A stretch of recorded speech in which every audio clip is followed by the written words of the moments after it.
que le Seigneur nous a donné. Et merci de toujours venir nous écouter, et pas nous écouter nous, mais d'écouter l'Esprit de Dieu qui parle au travers de nous. Amen. Et je crois fermement que la présence de Dieu, à chaque instant, à chaque fois, ici, est en train de construire quelque chose de particulier dans nos vies et dans nos familles, dans la vie de ceux qui nous appartiennent et de ceux qui sont avec nous. Amen. Alléluia. Amen. Et je prie ce matin que la présence de l'Esprit de Dieu puisse nous parler, que nous puissions entendre encore davantage et que nous puissions saisir. C'est que Dieu veut que nous puissions saisir. Alléluia. Je vais encore prier encore une fois. J'aimerais juste que tu puisses lever ta main, que tu dis, Seigneur, je suis ouvert à entendre ta parole ce matin. Je veux entendre ta parole. La Bible dit, l'Éternel a parlé une fois et je l'ai entendu 2 fois. Seigneur, nous voulons entendre ta voix, nous voulons entendre ta pensée. Nous voulons entendre exactement tel que tu parles. Nous voulons saisir exactement ta pensée telle que tu la donnes. Nous voulons vivre exactement tel que tu veux que nous puissions vivre des choses. Dans le nom puissant de Jésus-Christ, nous avons ainsi prié. Amen. Amen. Alléluia. Et donc, la fois passée, nous étions en train de partager sur la foi. Ça rime. La fois passée, nous étions en train de partager sur la foi. D'accord?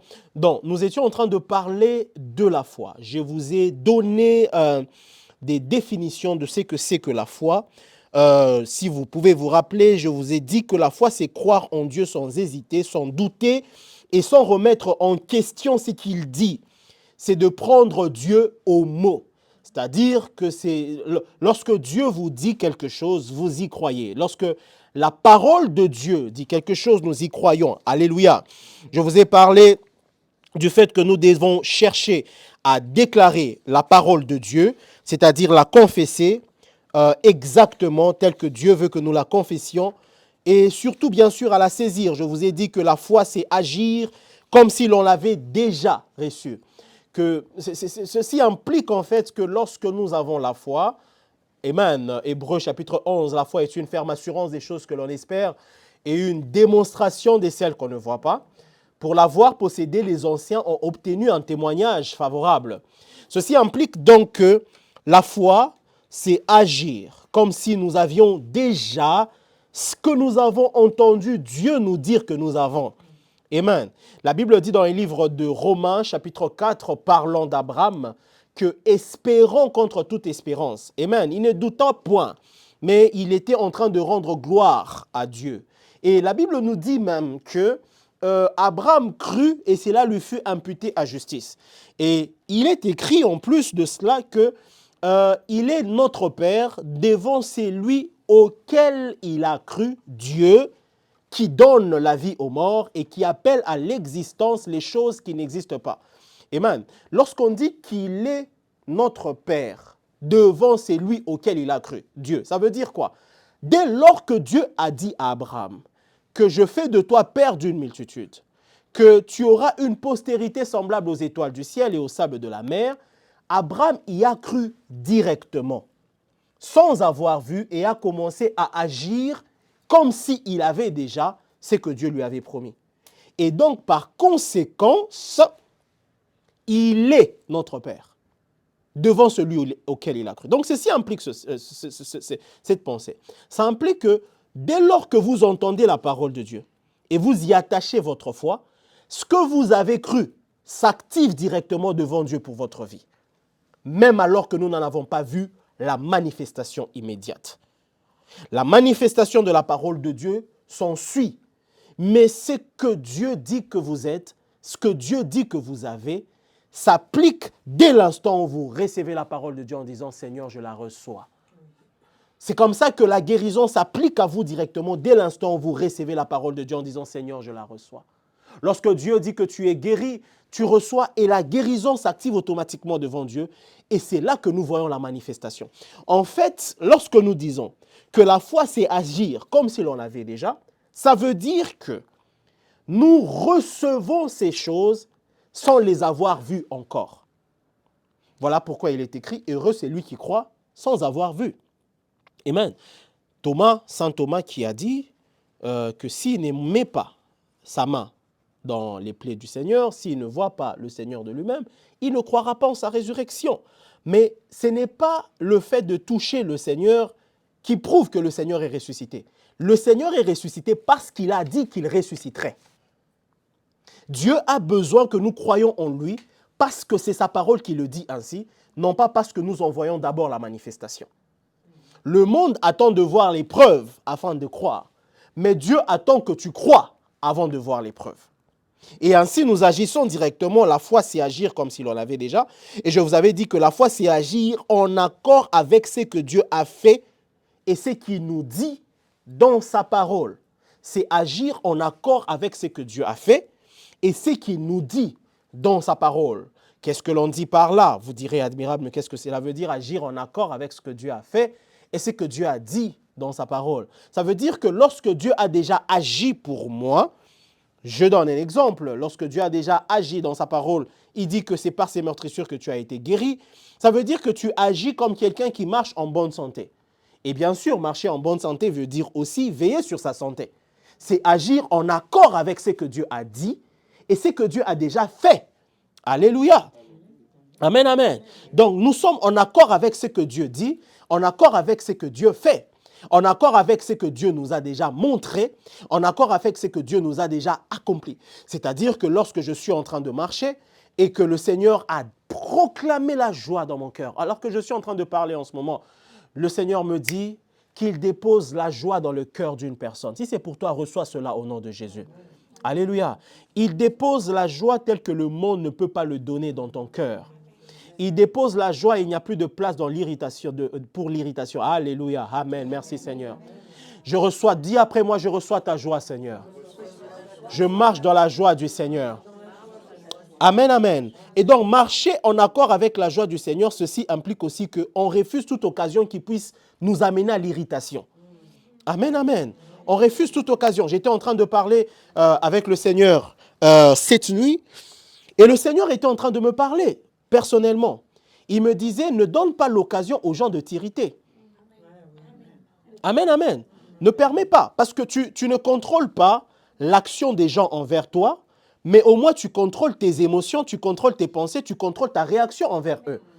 Amen, amen. Et donc, agir en accord avec la parole, c'est-à-dire que le Seigneur dépose la joie dans ton cœur. La Bible dit, ne vous inquiétez de rien, mais en tout temps, faites connaître vos besoins par des prières et des supplications. Et la paix de Dieu qui surpasse tout entendement gardera votre cœur. Donc, nous avons la paix de Dieu avec nous. Donc, lorsque j'ai la paix de Dieu avec moi, je ne permets pas à ce qu'un individu puisse irriter ma paix. Je ne permets pas à ce qu'un individu puisse attaquer ma paix. Amen, amen. Les gens peuvent être désagréables, les gens peuvent être mauvais, les gens peuvent être méchants, ça c'est eux. Mais moi j'ai le contrôle sur ce qui permet, j'ai le contrôle sur ce qui peut entrer dans mon cœur et ce qui peut en sortir. Parce que la Bible a fait de moi, le Seigneur a fait de moi le gardien de mon cœur. C'est pourquoi il m'a dit, garde ton cœur plus que toute autre chose, parce que les sources de la vie sortent de là.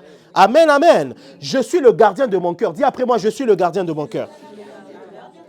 Amen. Et ce matin même, le Seigneur était en train de me parler de ces choses, en train de me dire, mais admirable, tu dois ne pas permettre aux gens de t'irriter. Tu ne permettras pas, écoutez, tu n'empêcheras jamais aux gens d'avoir des mauvaises réactions envers toi. Le Seigneur, même spirituellement, le Seigneur ne nous donne pas le contrôle sur les gens. Les gens sont ce qu'ils sont. Le monde est ce qu'il est. Mais au moins, le Seigneur a donné la capacité de te contrôler toi-même. La maîtrise de soi. Amen. La maîtrise de soi, donc, elle implique aussi que je n'ai pas besoin d'être attristé parce que quelqu'un me dit des paroles méchantes. Donc, je marche, j'agis en accord avec ce que Dieu a dit. Lorsque les gens disent que tu n'es rien, Dieu a dit que tu es la prunelle de son œil. Amen, amen. Donc, je marche en accord avec ce que Dieu a dit. Je ne marche pas en accord avec ce que le monde est en train de dire.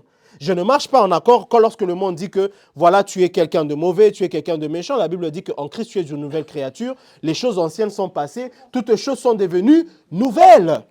Amen. Donc, je marche en accord. Ça veut dire que je marche en connivence avec ce que Dieu me dit de dire. Le pasteur Keith Butler dit souvent ceci. Il dit, le péché, c'est, par la définition simple du péché, à part le fait que ce soit rater son objectif, mais il ajoute en disant que la définition simple du péché, ce n'est pas être en accord avec Dieu. Simplement.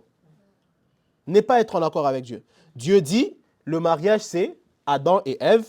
Vous vous dites, c'est Adam et Adam.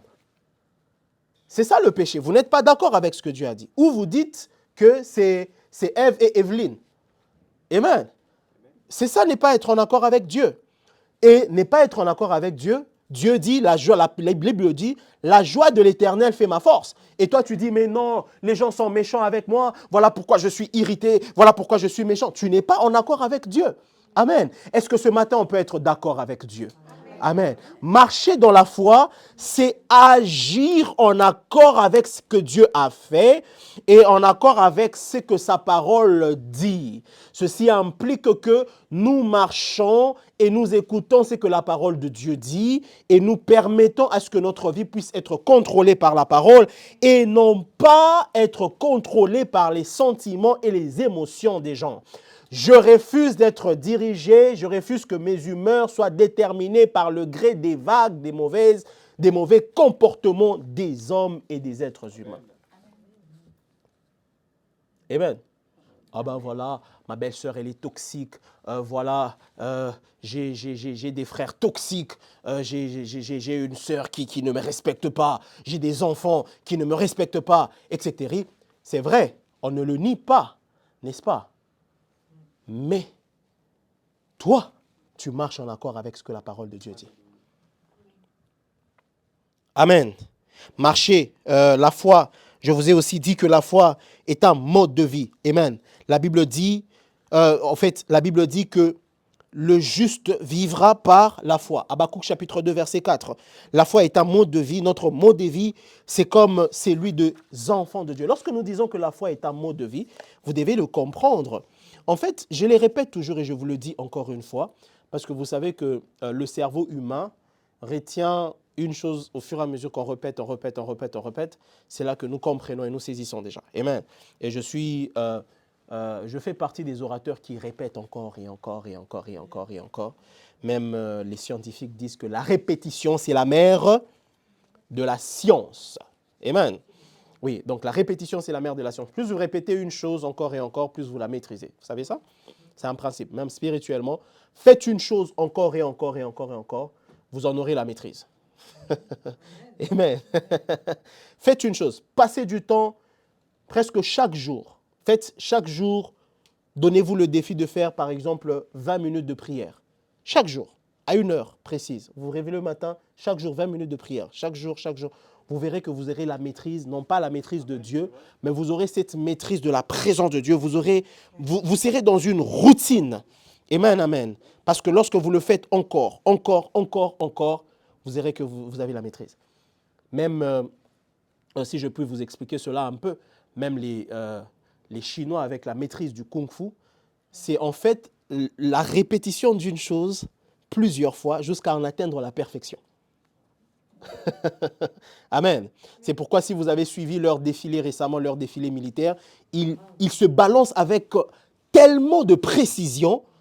Pourquoi? Parce que c'est la répétition de la même chose encore. Et bien sûr, même ici avec nous, dans la République, suivez le 14 juillet. Je vous invite à suivre le 14 juillet, le défilé de notre armée. J'aime beaucoup la République, comprenez. J'aime la France. Amen. Amen. Nous aimons la France. Amen. J'aime beaucoup la France, j'aime la République, j'aime la France. C'est ma patrie, c'est mon pays.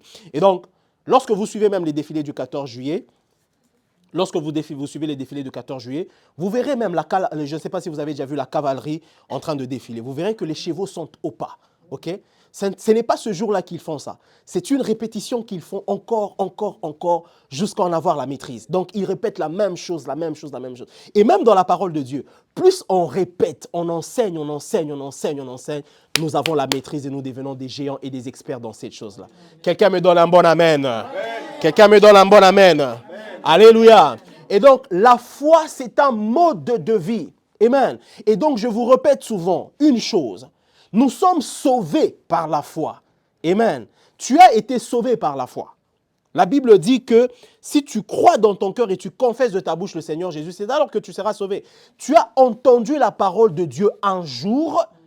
tu as reçu la parole de Dieu et tu as cru en la parole de Dieu, tu as confessé Jésus comme ton Seigneur et Sauveur, c'est comme ça que tu es sauvé. Donc tu as été sauvé par la foi. Amen, amen. Et même lorsque tu es en train de vivre dans ta vie, tu crois en Dieu par la foi. La Bible dit que tu ne l'as pas vu. Cependant, tu crois en lui. La Bible dit dans le livre de Jean, chapitre 1er, personne n'a jamais vu Dieu, mais le Fils de Dieu l'a révélé. Pourtant, l'apôtre Jean le dit encore que nous n'avons jamais vu Jésus. C'est par la foi que nous croyons en lui. Amen. Donc, nous marchons avec lui par la foi. J'aimerais nous faire comprendre une chose. La vie chrétienne sans la foi, elle n'est rien. On ne peut pas vivre sans la foi. Quelqu'un me donne un bon amen. Quelqu'un me donne un bon amen. Alléluia. La foi est un mot de vie. Dis après moi, la foi est un mot de vie. Nous croyons en Dieu par la foi. Et c'est ça le mystère. Amen. Ce mystère de savoir que je n'ai jamais vu Dieu, mais je crois qu'il existe. Je crois qu'il existe. Mais nous ne croyons pas qu'il existe parce que nous sommes des fous. Pas du tout. Les Juifs cherchent la sagesse, les Juifs cherchent des miracles, les Grecs cherchent la sagesse, mais nous prêchons Jésus-Christ crucifié. Scandale pour les Juifs, mais folie pour les Grecs, mais puissance de Dieu pour le salut de quiconque croit. Romains chapitre 1er, la Bible dit que je n'ai pas honte de l'évangile, c'est une puissance de Dieu pour le salut de quiconque croit. Amen, amen. Nous ne croyons pas en une chose, en un mythe simplement, mais nous croyons en celui qui est véritable. Jean chapitre 1er, la Bible dit, 1 Jean chapitre 1er, la Bible dit, ce qui était au commencement, selon la parole de la vérité, ce que nous avons entendu, ce que nous avons vu, ce que nous avons touché de nos mains, c'est ce que nous vous avons aussi enseigné pour que vous puissiez aussi avoir communion avec nous. Et notre communion, nous l'avons avec le Père. Dites après moi, nous croyons en Dieu par la foi. Amen. Romains nous fait comprendre ceci. Romains dit que les gens sont inexcusables de ne pas croire en Dieu. Pourquoi? Parce que les perfections invisibles de Dieu, sa grâce toute puissante, se manifestent même à l'œil nu lorsqu'on les considère dans son ouvrage. Oh mon Dieu! Ceci implique ceci, que nous croyons en un Dieu véritable qui existe, mais tu dis, mais qu'est-ce qui te prouve que vraiment Dieu existe? Paul dit que ces perfections invisibles, sa grâce toute puissance, sont manifestes lorsqu'on les considère dans son ouvrage. Est-ce que vous voyez les merveilles de la Côte d'Azur? Amen, amen. Regardez la beauté de la Côte d'Azur, regardez la beauté de l'océan, regardez la beauté des nuages. Lorsque vous êtes dans le train en train de partir en Suisse et que vous voyez les Alpes, pas simplement en Suisse, pour ceux qui habitent vers la Valentine, vous voyez les Alpes qui sont... Alléluia, donnez-moi un bon amen. Est-ce qu'on peut acclamer le Seigneur? Amen. Lorsque vous voyez la beauté des Alpes, regardez comment ils sont bien décorés. Vous voyez que c'est l'œuvre architecturale, c'est le génie créateur d'un être intelligent et suprême. Comment il peut imaginer que les Alpes soient un peu vert vers le bas et un peu blanc au-dessus? Vous voyez un peu cette belle décoration-là. Regardez la beauté de vos cheveux. Chacun d'entre vous avec des cheveux différents, certains avec des cheveux crôlés et certains avec des cheveux crépus comme les miens. Vous imaginez un peu la beauté. Regardez, lorsqu'on considère dans son ouvrage la différence des peaux, les blancs, les noirs, les jaunes. Vous imaginez si tout le monde était blanc? Ça serait bizarre, n'est-ce pas? Si tout le monde était noir. Il n'y aurait pas de différence. Mais si, mais non, attendez. La diversité crée la beauté en fait. Amen. Vous imaginez si on avait des arbres des mêmes espèces? Ça serait triste. Et elle permet l'unité justement. Donc cette diversité montre à quel point il est grand. Il y en a qui sont grands de taille, il y en a qui sont courts, il y en a qui sont minces, il y en a qui sont balèzes, il y en a qui sont... Vous voyez, l'ouvrage de l'Éternel. Vous regardez les océans, vous regardez les cours, vous regardez la Seine, vous regardez, vous regardez les forêts, vous regardez les fleurs, les différentes espèces, vous regardez les poissons qui sont différentes espèces. Tellement magnifiques. Et quand vous voyez ça, nous avons foi en celui qui a fait ces choses. Amen. Lorsque vous regardez les étoiles, il y en a des milliards et des milliards. Lorsque vous regardez les différentes galaxies, il y en a tellement, tellement et tellement. Et nous avons placé notre foi en lui. Dites après moi, la foi est un mode de vie. Amen. Nous vivons par la foi parce que nous croyons en Dieu. Nous sommes guéris par la foi. Amen. Nous recevons la guérison par la foi. En fait, vous allez remarquer que même la foi est un principe élémentaire, même dans la vie courante, même dans le monde. Ils n'appellent pas simplement ça la foi, ils appellent cela peut-être la confiance en soi, etc. Mais même quand vous prenez vos produits, même quand vous prenez un médicament, vous croyez spécifiquement que ça va marcher. Amen, amen. C'est un principe. Nous vivons par la foi. Nous serons enlevés par la foi. Nous croyons que le Seigneur Jésus reviendra, qui viendra prendre son Église, qui nous amènera dans les airs et qui nous amènera dans cette cité céleste qu'on appelle la Jérusalem éternelle, que nous serons avec lui jour et nuit. La Bible dit dans les livres d'Apocalypse que la cité n'aura pas besoin de soleil ni de la lune parce que l'agneau lui-même les éclairera. Il sera lui-même le soleil de la justice qui sera là en train de nous éclairer, qui est la lumière vivante, la lumière éternelle. Nous serons enlevés par la foi. Nous vivons par la foi. Nous sommes sauvés par la foi. Nous sommes guéris par la foi. Nous parlons en langue par la foi. Nous prions par la foi. Nous respirons. Nous vivons par la foi. Même lorsque nous nous couchons avec l'espérance de nous réveiller le matin, c'est parce que nous avons foi que notre Seigneur nous réveillera encore demain matin. Amen, amen. Dites après moi, la foi est un mode de vie. Amen, amen. Oh, je rends grâce à Dieu du fait que je vis par la foi. Voilà pourquoi le Seigneur est en train de dire le juste vivra par... Amen. Le juste vivra par la foi. N'eût été la foi, Noé serait mort. Il périrait. Parce que la Bible dit, c'est par la foi que divinement averti, Noé bâtit quoi? L'arche. Alors que vous savez qu'à l'époque de Noé, personne n'avait jamais vu de pluie. La Bible dit dans le livre de Genèse que lorsque l'Éternel avait créé les cieux et la terre, il n'y avait pas encore des pluies sur la terre parce qu'il n'y avait pas d'hommes pour cultiver la terre et une rosée venait pour arroser la terre. Il n'y avait jamais eu de pluie. Donc lorsque Dieu dit à Noé, construis l'arche parce que bientôt il va pleuvoir. Noé n'avait jamais expérimenté de voir l'eau venir du ciel. Tout le monde à cette époque savait que l'eau était en bas. Mais personne ne savait que l'eau pouvait tomber du ciel. Amen, amen. Mais Dieu lui avait dit que je ferai pleuvoir la pluie du ciel. Construis l'arche. Et parce que Dieu lui a dit ça, il a eu foi en Dieu et il a bâti ce que Dieu lui a dit. La foi, c'est agir selon ce que Dieu te dit. Même quand tu ne comprends pas. Dieu peut te donner une recommandation de te réveiller à 2 heures du matin et de prier pour un frère. Tu ne sais pas pourquoi il te le recommande. Parce qu'il a la maîtrise de tout. Il sait tout. Il a la maîtrise de tout. Amen. Mais pourquoi je dois prier pour ce frère? Pourquoi je dois prier?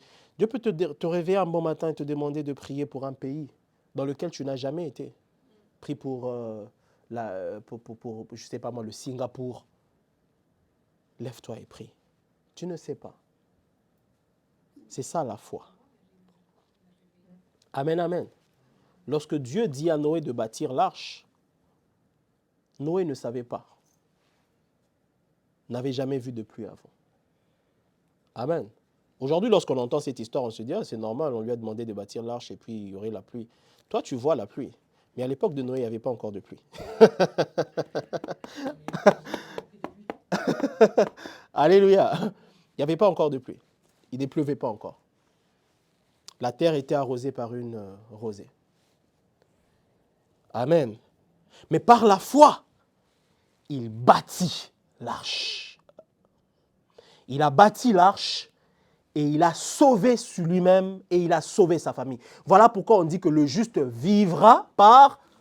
Donc il a vécu ou il a survécu par... Il a cru en ce que Dieu dit.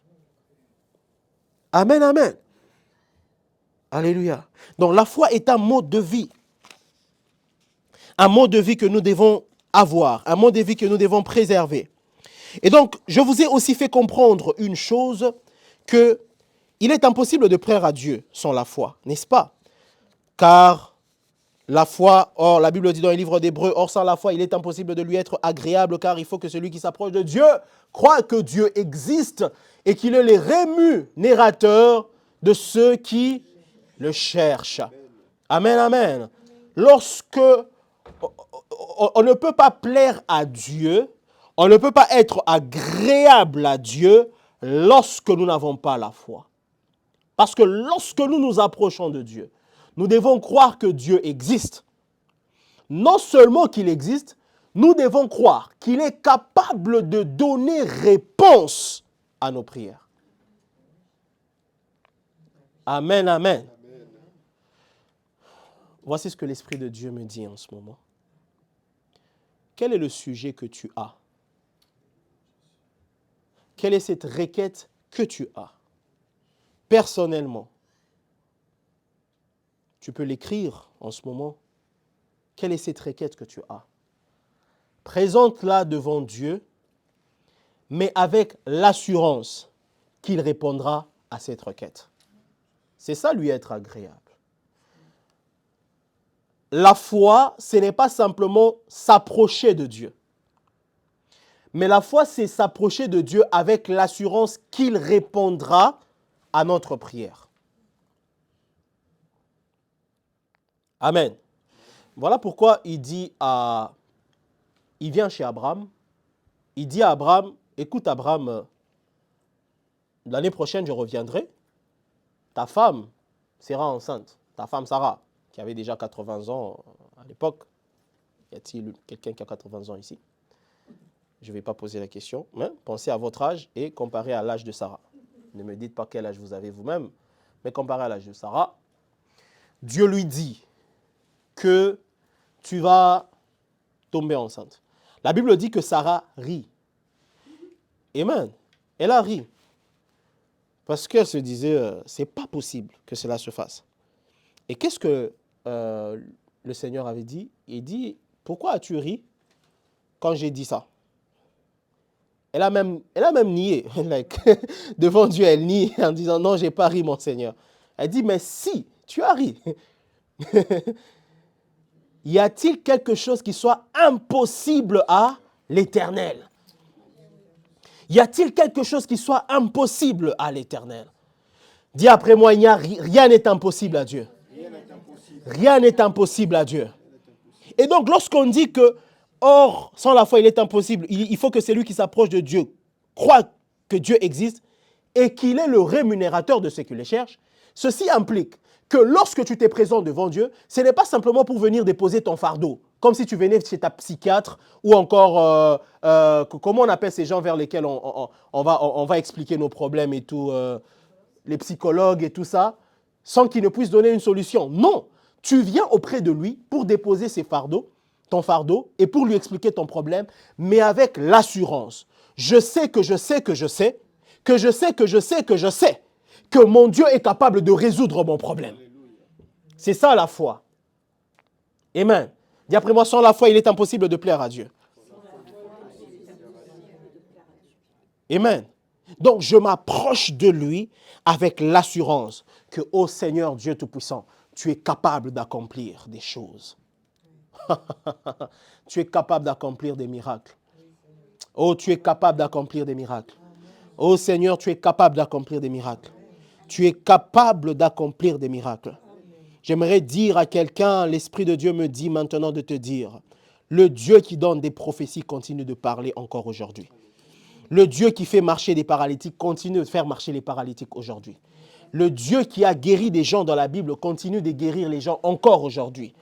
Le Dieu, oh mon Dieu, le Dieu qui console les cœurs des gens continue de consoler aujourd'hui.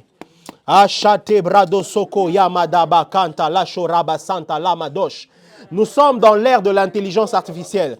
Nous sommes dans l'ère de l'avancée technologique. Nous sommes dans l'ère où l'être humain est en train d'avancer scientifiquement. Mais j'aimerais dire encore une fois à l'Église par l'Esprit de Dieu que le Dieu qui fait des miracles continue à les faire encore aujourd'hui et il continuera à les faire encore demain parce que la Bible dit Jésus-Christ est le même hier, aujourd'hui et éternellement. Éternellement. Alléluia. aucune avancée scientifique ne pourra atteindre ni remplacer notre Dieu.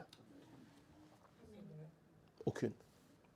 Même lorsque les hommes auront la capacité, vous savez aujourd'hui, avec l'avancée de l'intelligence artificielle, on a maintenant, il paraît qu'ils sont en train de travailler sur une nouvelle façon de faire vivre les gens pendant plusieurs années. Amen. Peut-être même, ils disent même peut-être que les hommes pourront vivre jusqu'à 1000 ans. Ils disent ça. Comment? En faisant en sorte que, ils disent même qu'ils sont en train de faire des études sur comment prendre le cerveau humain, la mémoire humaine et la transplanter comme dans un disque dur, afin que la mémoire d'un homme puisse être préservée. Ils sont en train de développer des techniques qui vont faire en sorte que les hommes, le corps humain puisse peut-être être remplacé et carrément, basically, devenir comme une machine. Ils sont en train de vouloir repousser la vie. Vous avez suivi lors du sommet, lors d'un sommet en Chine, où le président Xi Jinping, discutant avec le président Poutine et le président de la Corée du Nord, en train de discuter sur la longévité de la vie. Oui, allez chercher cela, vous allez voir. Ils étaient en train de discuter en disant qu'il y a maintenant des méthodes qui font que les gens peuvent vivre un peu plus qu'au-delà de 60 des années de vie. Pourquoi? Ils veulent défier le Seigneur. Mais j'aimerais vous faire comprendre que le Dieu qui accomplit des miracles, qui ressuscite les morts, existe encore. Amen. Et il continue d'agir. Amen. Aucune avancée scientifique ne va surpasser l'intelligence de Dieu. Aucune. Parce que notre Dieu est grand. Amen. Notre Dieu est grand. C'est la tour de Babel. Amen. Notre Dieu est grand. Et j'aimerais vous faire... Et dans la Bible dit que lorsque l'iniquité s'accroîtra, l'amour de plusieurs refroidira. Amen. Mais nous devons aussi savoir que là où le péché a abondé, qu'est-ce qui s'est passé? La grâce a surabondé. Et maintenant, lorsque l'on parle de la grâce de Dieu, il n'est pas simplement question de la faveur illimitée. La grâce de Dieu, c'est la puissance que Dieu dépose sur quelqu'un. Lorsque l'on dit dans les livres de Jean, chapitre 1er, nous avons contemplé sa gloire et grâce, et nous avons reçu de lui plénitude et grâce pour grâce. Ça veut dire quoi? La grâce de Dieu sur Jésus lui permettait d'accomplir et de marcher surnaturellement. Et donc, plus les hommes seront en train de monter dans l'iniquité, dans le péché, plus le Seigneur répandra sa grâce sur l'Église et nous allons opérer davantage en puissance par des prodiges, des signes et des miracles dans le nom puissant de Jésus. Amen, amen. Alléluia. Et donc aujourd'hui, encore une fois, je continue en vous faisant comprendre que la foi est le fondement sur lequel nous mûrissons en tant que chrétiens. Allons dans Hébreux chapitre 6, verset 1er. Dites après moi, la foi, c'est notre fondement. Dites après moi, encore une fois, la foi, c'est notre fondement. Hébreux chapitre 6, verset 1er, c'est un des versets clés, un des versets très importants dans la marche avec le Seigneur. Hébreux chapitre 6, verset 1er, la Bible dit ceci, c'est pourquoi, laissant les éléments de la parole de Christ tendant à ce qui est parfait, sans poser de nouveau le fondement, dites après moi fondement, sans poser de nouveau le fondement du renoncement aux œuvres mortes, de la foi en Dieu, de la doctrine des baptêmes, de l'imposition des mains, de la résurrection des morts et du jugement éternel. Vous voyez les fondements qu'il y a? Amen. Il y a le fondement. On parle ici, poser le fondement, le renoncement aux œuvres mortes, la foi en Dieu, la doctrine des baptêmes, la doctrine de l'imposition des mains, la doctrine de la résurrection des morts, la doctrine du jugement éternel. Amen. Toutes ces choses-là, ça existe. Donc, déjà, dans la vie chrétienne, vous savez que vous renoncez aux œuvres mortes. Amen. Vous renoncez au péché. Vous renoncez à la vie de duplicité. Vous renoncez au monde afin de pouvoir se donner à Dieu. C'est là que nous entrons dans la foi. Amen. La foi, c'est le fondement. Et vous allez remarquer qu'on commence d'abord par le renoncement aux œuvres mortes. Ensuite, on continue avec la foi en Dieu. Et ensuite, on voit dans la doctrine des baptêmes, l'imposition des mains, la résurrection des morts et le jugement éternel. Qu'est-ce que cela veut dire? La foi est un fondement. Dites après moi, la foi est un fondement. Le mot fondement ici vient du grec témilios.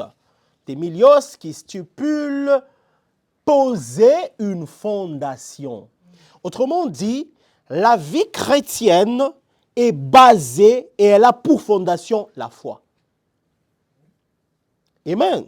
Voilà pourquoi nous avons parlé du fait que le juste ne peut que vivre par la foi. Donc, notre fondement, c'est la foi. Notre fondement, c'est croire.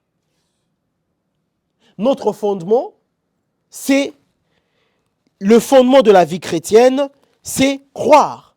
C'est la foi. Et c'est quoi une fondation? Une fondation, c'est un élément qui rassure ou assure la stabilité et la durabilité de toute construction. Amen. La stabilité et la durabilité de toute construction. Plus un immeuble est grand, plus profond est sa fondation. Et son fondement. Ou plus profonde est sa fondation. Amen. Lorsque vous regardez les grandes tours, lorsque vous regardez les grands immeubles, un immeuble comme celui-ci par exemple, ce qui assure la stabilité de cet immeuble, ce qui assure la stabilité de tout immeuble ou d'une construction, c'est la fondation. Et lorsque même vous allez étudier la construction de tous ces immeubles et de ces bâtiments, vous allez remarquer que les architectes, les ingénieurs passent beaucoup plus de temps dans la fondation. Beaucoup plus de temps dans la fondation. Vous verrez qu'ils vont creuser encore profondément, poser des bétons et tout ça. Pourquoi? Parce que la stabilité du bâtiment, la durabilité même du bâtiment dépend de la fondation. Autrement dit, aussi notre vie chrétienne, elle est stable. La fragilité de notre vie chrétienne, la stabilité de notre vie chrétienne est dépendante de la foi. Amen. Voilà pourquoi dans le livre de Psaume, chapitre 11, la Bible dit quoi? Lorsque les fondements sont renversés, le juste, que peut-il faire? Lorsque le juste n'est pas assis sur les bons fondements de la foi, il est facilement renversable, il est facilement déstabilisé dans sa vie chrétienne parce que les fondements ne sont pas bons. Voilà pourquoi nous devons établir notre fondement dans la foi. Alléluia. Amen, amen. La foi, c'est les fondements de la vie chrétienne dans laquelle nous pouvons mûrir, dans laquelle nous pouvons grandir. Ceci implique même d'ailleurs que lorsque nous avons des bons fondements dans la foi, écoutez, cela nous permet de mener les batailles spirituelles contre Satan. Parce que, vous devez savoir, la Bible dit les armes avec lesquelles nous combattons ne sont pas charnelles, mais sont puissantes par la vertu de Dieu pour renverser les forteresses. Nous ne combattons pas contre la chair et le sang, mais nous combattons contre les principautés, les esprits mauvais dans les lieux célestes. Amen, amen. La vie chrétienne, dans la vie chrétienne, lorsque nous sommes en train de marcher, nous combattons aussi. Les puissances de ténèbres, le diable, nous attaquent d'une quelconque manière, par toutes les façons. Mais maintenant, notre victoire est dépendante de notre niveau de foi. Notez cette phrase. Le diable ne peut pas vous battre dans le terrain de la foi. Jamais. Lorsque vous êtes fondé dans la foi, le diable ne saura pas vous battre. C'est ça qui se passe avec le Seigneur Jésus. Lorsque le diable vient le tenter, qu'est-ce qu'il fait? Il dit ceci, écoute, si tu es le Fils de Dieu, change ce pain, ces pierres en pain, et tout ça. Qu'est-ce que le Seigneur dit? Le Seigneur dit, il est écrit, l'homme ne vivra pas de pain seulement, mais de toute bonne parole qui sortent de la bouche de Dieu. Amen, amen. Pourquoi il a proclamé la parole? Parce qu'il avait foi en la parole. La Bible dit, la foi vient de ce qu'on entend, et ce qu'on entend vient de la parole de Dieu, ou ce qu'on entend vient de la parole de Christ. Autrement dit, Christ était tellement fondé dans la foi, enraciné dans la foi, dans la parole de Dieu, si bien qu'à chaque fois que le diable venait l'attaquer, il était fondé dans ce que Dieu disait, dans la parole de Dieu, et il proclamait ce qu'il croyait, et non pas ce qu'il vivait. Parce que remarquez très bien, le diable est venu le tenter, pourquoi? Parce qu'il avait faim. Amen. Mais maintenant, la foi lui a rappelé qu'il ne vivra pas de pain seulement, mais qu'il vivra de toutes bonnes paroles qui sortent de la bouche de Dieu. Voilà pourquoi le diable viendra vers toi et te dira, si tu es vraiment guéri, tel que Admirable l'a dit ce matin lorsqu'il a prié pour toi, pourquoi as-tu encore cette douleur? Amen.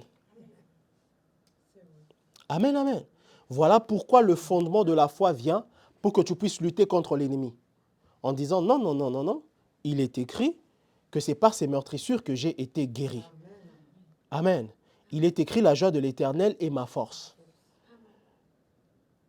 Il est écrit, mon âme bénit l'Éternel et tout ce qui respire en moi bénit son saint nom. Amen, amen. C'est comme ça que nous luttons dans la foi. Voilà pourquoi l'apôtre Paul est en train de dire, combat le bon combat de la foi. C'est comme ça que nous luttons par la foi. Nous luttons contre l'ennemi. Nous luttons contre les attaques du diable. Nous luttons. Lorsque le diable vient attaquer tes pensées, tu n'essaieras rien. Tu n'es rien. Il ne veut pas que tu puisses dormir. Il vient attaquer ton mental. Tu sais, tu devrais te suicider. Tu devrais mourir. Il apporte des pensées suicidaires. Il apporte des pensées en disant, tu sais, Dieu ne t'aime pas, Dieu ne marche pas avec toi. Qu'est-ce qu'il faut faire? Il faut que tu puisses l'attaquer avec la parole de Dieu dans la foi. Amen, amen. Voilà pourquoi nous disons que la foi est un fondement. Et c'est par la foi que nous sommes capables, par la foi. Nous menons une bataille spirituelle contre Satan. Il dit, en mon nom, vous marcherez sur les scorpions et sur les serpents, et aucune puissance ne pourra vous nuire. Donc, lorsque tu entends la nuit cet ennemi qui se lève contre toi et en train de te parler, en train de te dire que ça n'ira pas, tu ne vas pas dormir, la Bible dit qu'il donne un sommeil paisible à ses bien-aimés. Je me couche et je m'endors parce que l'Éternel est mon soutien. Alléluia. Prends autorité afin de pouvoir déclarer des choses. Éphésiens chapitre 6, verset 16, la Bible dit, prenez par-dessus tout le bouclier de la foi afin de résister contre les traits enflammés de l'ennemi. Écoutez, l'ennemi amènera toujours des choses qui soient contraires, je répète, qui soient contraires avec ce que la parole de Dieu dit. Et afin de résister à ce que l'ennemi dit, tu dois déclarer le contraire de ce que l'ennemi t'amène. Simple as that. Toujours en prière, dans la confession de foi, dans ton quotidien, lorsque tu pries, tu es en train de déclarer. Il ne faut pas prier pendant que tu pries. Il ne faut pas en train de prier le problème que tu es en train de vivre. Je donne un exemple. Oh Seigneur, c'est tellement difficile pour moi, c'est tellement dur, les choses sont tellement compliquées pour moi, les gens ne m'aiment pas, les gens sont compliqués, les gens sont mauvais. Non, ce n'est pas ça qu'on doit avoir en prière. En prière, c'est de déclarer, Seigneur, comme la reine Esther qui a obtenu faveur devant le roi, j'obtiens faveur devant les hommes dans ce monde au nom de Jésus. Alléluia. J'obtiens la faveur de Dieu. Seigneur, tu as dit que je suis la prunelle de ton œil. Tu as dit, je donnerai l'Éthiopie à ta place et l'Égypte pour ta rançon. Je déclare dans le nom puissant de Jésus que face à l'administration, j'obtiens tout ce que je dois obtenir. J'obtiens la faveur dans l'administration. J'obtiens la faveur dans mes papiers. J'obtiens la faveur par rapport à toutes les démarches que je suis en train de mener. Dans le nom puissant de Jésus. Amen. Alléluia. Je ne dis pas dans ta prière, Seigneur, regarde, c'est tellement difficile, je n'ai pas d'argent pour aller à l'hôpital, la mutuelle ne peut pas couvrir tel frais de santé, c'est tellement difficile pour moi, et tout ça, mais sois en train de prier. Seigneur, je sais qu'il est écrit dans ta parole, mon Dieu pourvoira à tous vos besoins. Je crois que tu vas pourvoir aux besoins de ma santé maintenant. Je crois que tu me donnes la sagesse avec la mutuelle, mais aussi avec les aides qu'ils peuvent avoir. Seigneur, tu peux m'aider par tous les moyens, les gens, l'État et tout. Seigneur, donne-moi la grâce lorsque j'introduis mes papiers pour les aides, lorsque j'introduis mes documents dans l'administration, que la personne qui traite mon dossier et ma situation puisse répondre rapidement parce que tu es celui qui accélère les choses en ma faveur. Je le déclare au nom puissant de Jésus. Alléluia. Lorsque tu vois qu'il y a un de ces agents à la banque, dans l'administration, dans les services publics, dans les finances publiques, ou je ne sais pas moi, peu importe ta situation pour les bailleurs, etc. Et tu remarques que cette personne est tellement hostile envers toi, hostile envers les chrétiens, ou hostile juste envers ta personne. Qu'est-ce que tu déclares? Tu ne te mets pas à prier, à déclarer, voilà, cette personne est méchante. Non, non, non, non, non. La Bible dit dans les livres des psaumes, lorsque l'Éternel agrée les voies des hommes, il dispose en sa faveur même ses ennemis. Je déclare maintenant que cet ennemi est disposé en ma faveur. Elle va commencer à faire des choses en ma faveur. Elle va commencer à faire des choses pour moi. Dans le nom puissant de Jésus. Amen, amen. C'est comme ça que nous luttons. Dites après moi lutter. C'est comme ça que nous combattons. Dites après moi combattre. Voilà pourquoi il dit les armes avec lesquelles nous combattons ne sont pas charnelles, mais elles sont puissantes par la vertu de Dieu. Nous ne combattons pas dans la chair, nous ne combattons pas contre la chair et les sangs, mais nous combattons contre les principautés. Alléluia. Nous combattons. Et lorsqu'on parle de combat, on parle de lutte, ok? Nous luttons, pas contre la chair. Avez-vous déjà suivi un combat de lutte qu'on appelle le catch? Le catch américain. Avez-vous déjà suivi comment c'est? C'est ça en fait que Paul est en train de dire lorsqu'il dit nous ne combattons pas contre la chair. Le terme qu'il utilise c'est nous ne luttons pas. Lutter en anglais wrestle. We are not wrestling. Donc nous ne sommes pas en train de catcher contre la chair et le sang. Maintenant, lorsque vous suivez le catch américain aujourd'hui, c'est des gens qui sautent et tout ça. C'est vrai qu'ils disent même oui c'est du spectacle mais les conséquences sont réelles. Mais si nous entrons à l'époque de Paul, le combat, la lutte ou le catch, c'était tellement sanglant. L'adversaire était capable de vous arracher l'oreille, de vous arracher la mâchoire, de vous arracher la joue, de vous faire tellement de mal. C'était ça le combat de lutte et tout. C'était un combat sans merci, sans pitié. Et maintenant, il dit, nous, notre combat, c'est un combat. Vous voyez le catch où il n'y a pas de pitié, il n'y a pas de quartier, mais ce n'est pas contre la chair et le sang, mais c'est contre les principautés et les autorités. Voilà pourquoi le diable fait tout pour te maintenir à terre. Il fait tout pour te rendre triste. Il fait tout pour te rendre dépressif. Il fait tout pour que tu vives dans une dépression chronique. Il fait tout pour venir te dire, suicide-toi. Et maintenant, moi, je me lève ce matin. Le Seigneur m'envoie ce matin. Je viens annuler toute parole et toute voix qui te pousse au suicide au nom de Jésus. Ou qui pousse quelqu'un de ta famille au suicide dans le nom puissant de Jésus. Tu ne mourras pas, tu vivras. Dis après moi, je ne mourrai pas. Déclare très fort, je ne mourrai pas. Je vivrai et je raconterai les merveilles de l'Éternel. Amen, amen. Lorsque tu entends cette voix, c'est ce que tu dois déclarer. Tu te lèves et tu dis, non, non, non, non, non, je ne mourrai pas, je vivrai. Et je déclarerai, je raconterai les merveilles de l'Éternel. Le Seigneur a encore des projets de paix pour moi. La Bible dit, je connais les projets que j'ai formés pour vous. Ce sont des projets de paix et non de malheur pour vous donner de l'avenir et de l'espérance au nom de Jésus. C'est par la foi que nous combattons. Amen, amen. Oh, la parole de Dieu est puissante. Il t'a donné sa parole, afin que tu aies la capacité de tenir ferme dans les tentures. Oh, bien-aimé, je t'exhorte par les compassions de notre Seigneur Jésus-Christ à te fortifier dans le Seigneur. Amen. Fortifie-toi dans le Seigneur. Sois fort, sois forte dans le Seigneur. Sois fort, sois forte dans le Seigneur. Amen. Ne permets pas au diable, ne permets pas à l'ennemi, ne permets pas aux sorciers, ne permets pas aux méchants de te mettre par terre. Jésus a déjà vaincu pour toi à la croix. Et c'est à toi de vivre la victoire totale et entière que le Seigneur a remportée pour toi à la croix. Je prie que le Seigneur te communique une révolte sainte à dire que l'ennemi n'a pas sa place dans ta vie. Il n'a pas sa place. Il n'a pas sa place. Il n'a pas sa place, je le déclare au nom de Jésus.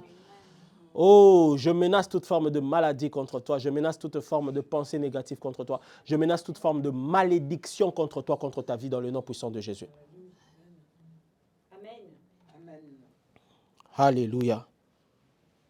Shadaraka sapaya madi kantalaba shanta. Medebrato sukotora makanto ne kandele sote parofos. Chaque lapide, lapide, lapide, lapide, lapide, le kone le sorika foneli arato le shadaba santa. Kadaba. Est-ce que tu peux élever ta voix? La kone po sababa. Kande le hota la rate le shotola. Pepato le rate masuto lo rona. Mama, mama, mama, mama. Malo shabila kadala rato. Oh, sakandele ratele katolo sokoto. Madama mama mama mama masha le kata la pasa kante le rapapa papa papa papa so. Oh ho ho ho ho ho. Hekate lekono rapa sikato shabande gadera kadela kundere kado sopo ramakenda la ruta shogorama andele kanto la santa. Nous menaçons tout esprit, toute parole contraire à la parole de Dieu dans les pensées des enfants de Dieu au nom de Jésus. Toute forme de dépression dans les cœurs des enfants de Dieu au nom de Jésus. Nous venons faire taire les voix de l'ennemi, la voix de Satan dans la pensée des enfants de Dieu au nom de Jésus. Nous venons faire taire les pensées négatives. Nous venons faire taire les pensées dépressives dans le nom de Jésus. Nous venons faire taire les pensées démoniaques dans le nom de Jésus. Elles n'ont pas leur place. Ikaroso kayaba, ikaroso kayaba, ikaroso kayaba.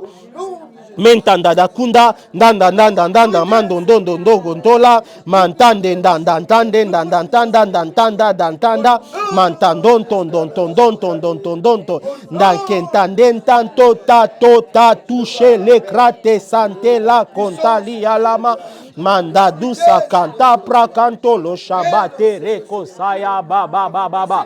Et oui, et parce que l'Éternel des armées s'élève afin de libérer les captifs, Il libère tous ceux qui sont sous l'emprise de l'ennemi, tous ceux qui sont sous l'emprise du péché, tous ceux qui sont sous l'emprise des forteresses démoniaques. Elles sont renversées dans le nom de Jésus. Tous ceux qui sont sous l'esclavage des dépressions, au nom de Jésus, ils sont libérés. Tous ceux qui sont sous l'emprise de l'impudicité, tous ceux qui sont sous l'emprise des mauvaises pratiques, dans le nom de Jésus, elles sont libérées. Libérées dans le nom de Jésus. Libérées dans le nom de Jésus. Oh, la Brataba Santa. Le Seigneur libère les jeunes de Marseille. Il libère les jeunes qui sont à Marseille. Il libère les jeunes qui sont dans la ville de France. Il libère les jeunes qui sont dans toutes les différentes villes de France. En sorte que la jeunesse française puisse le servir. En sorte que la jeunesse française puisse marcher en piété au nom de Jésus. Les cœurs sont libérés. Les cœurs sont libérés de la haine. Les cœurs sont libérés de la haine. Les cœurs sont libérés de la haine. Les cœurs sont libérés de la jalousie. Les cœurs sont libérés de l'amertume. Au nom de Jésus. Au nom de Jésus. Papa di de loto sokoruma kole kashide le kato sabaya bakota.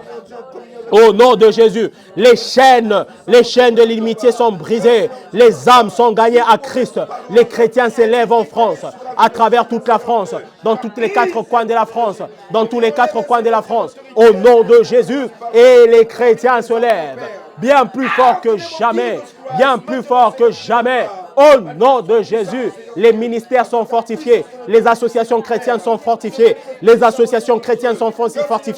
Au nom de Jésus, les églises sont fortifiées, les églises évangéliques sont fortifiées, les pasteurs sont fortifiés, les prêtres sont fortifiés. Au nom de Jésus, Rosoko Yaba. Saint-Esprit, Seigneur, ce pouvoir, au nom de Jésus-Christ, ce pouvoir, Seigneur Père, tu es Dieu, tu ne changes pas. Merci, Seigneur, pour ce que tu es en train de faire. Merci, Seigneur. Béni sois-tu, Seigneur.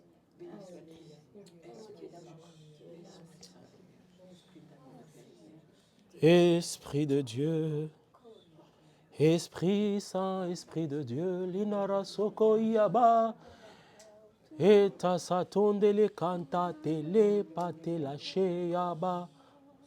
Parce que le Seigneur est en train de libérer la jeunesse de la France. Les jeunes en France sont libérés de l'emprise de l'ennemi, de l'emprise de la drogue, de l'emprise des addictions. La France va avoir une jeunesse qui se tourne entièrement à lui. Marseille a une jeunesse qui se tourne entièrement à Jésus. Des jeunes qui accourent et qui viennent vers le Christ afin de pouvoir le servir. Oui, l'heure est arrivée où les jeunes servent le Christ. Oui, les jeunes de toutes races, les jeunes de toutes races se manifestent. Au nom de Jésus.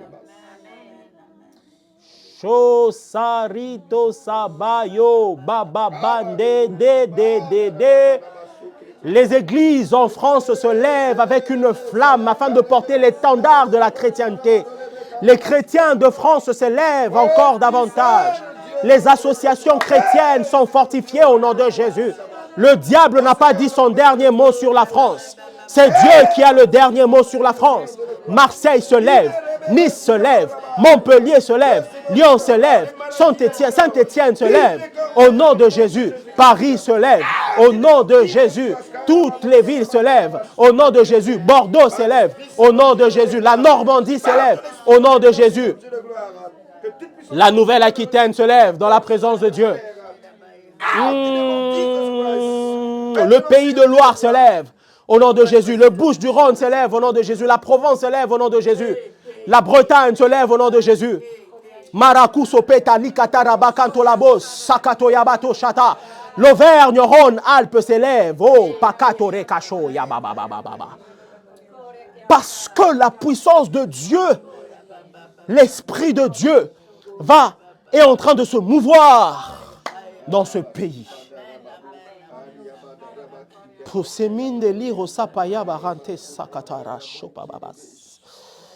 Oh, le rationalisme va laisser place à la foi de Dieu. L'intellectualisme va laisser place à la foi en Dieu. L'athéisme va laisser place à la foi en Dieu. Dans le nom de Jésus. Dans le nom de Jésus. Dans le nom de Jésus. Pire à nous, c'est pas...